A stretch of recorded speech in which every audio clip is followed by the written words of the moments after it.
legally just suspended the CBA between NAT and Teachers Service Commission with effect from 1st of July 2019.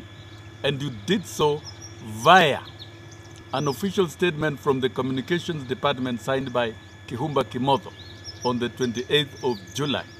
A document that you admitted that you are running two payrolls.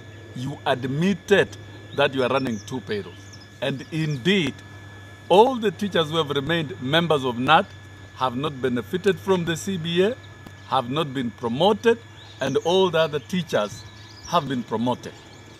And that is a communication from the Teacher Service Commission.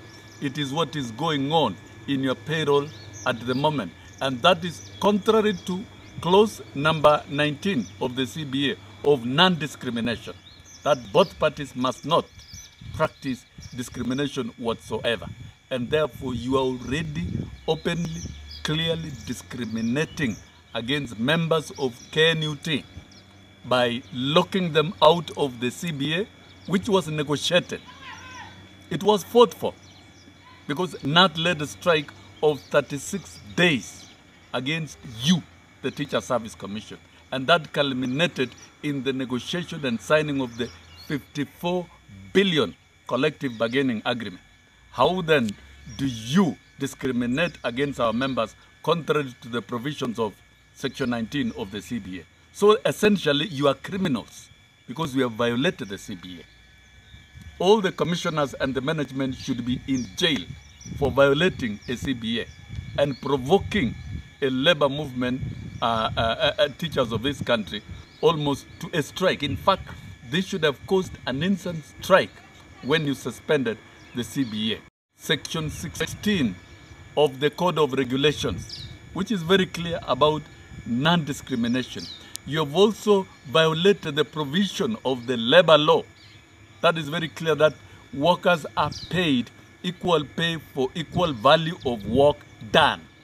Now, discriminating members of NAT and locking them out of the CBA and promotions. I also wish to hasten that members of NAT have not only been locked out of the CBA for the last 16 months, they have also been locked out of any form of promotions.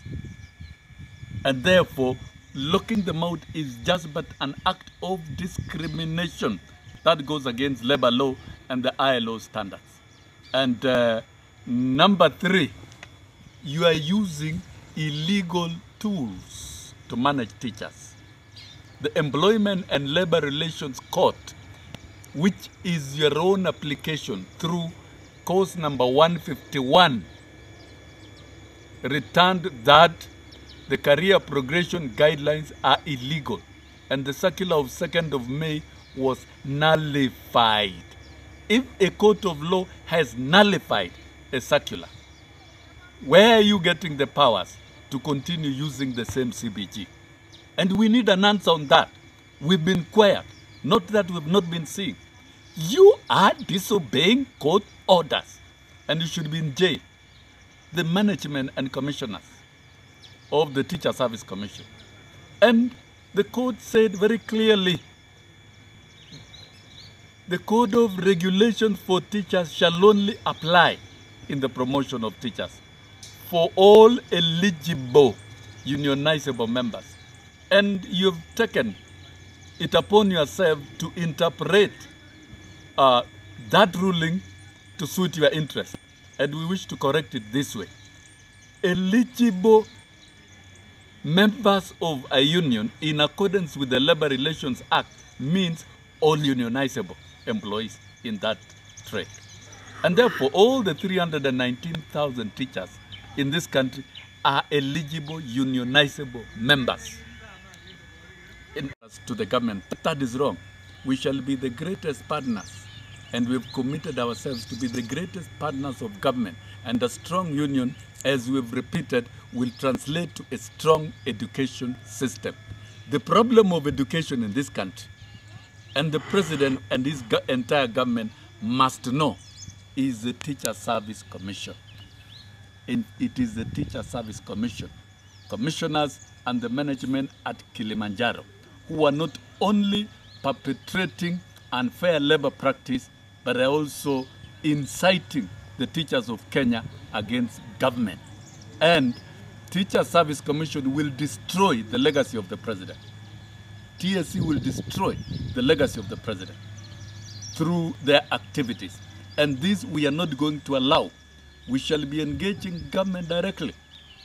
And we shall not allow TSC to incite us against government or to incite government against us. The problem of education sector is at TSC. The education sector will never be organized with the manner in which TSC is operating. If they are not at war with the Ministry of Education today, tomorrow they are at war with NAT. It has become a passion and a center of causing confusion in the sector, and we must deal with it in the coming BBI.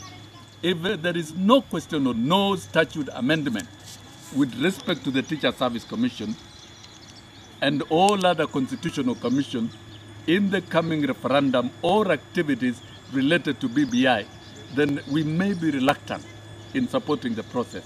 But we have committed irreversibly we shall support the BBI process, but we urge the President and the government to open his eyes widely and look at the Teacher Service Commission, where there are problems and which is the epicenter of all the confusion in the education sector. And therefore, we are urging TSC and we are telling TSC, even Magoha, you should begin thinking otherwise about reopening of schools in January.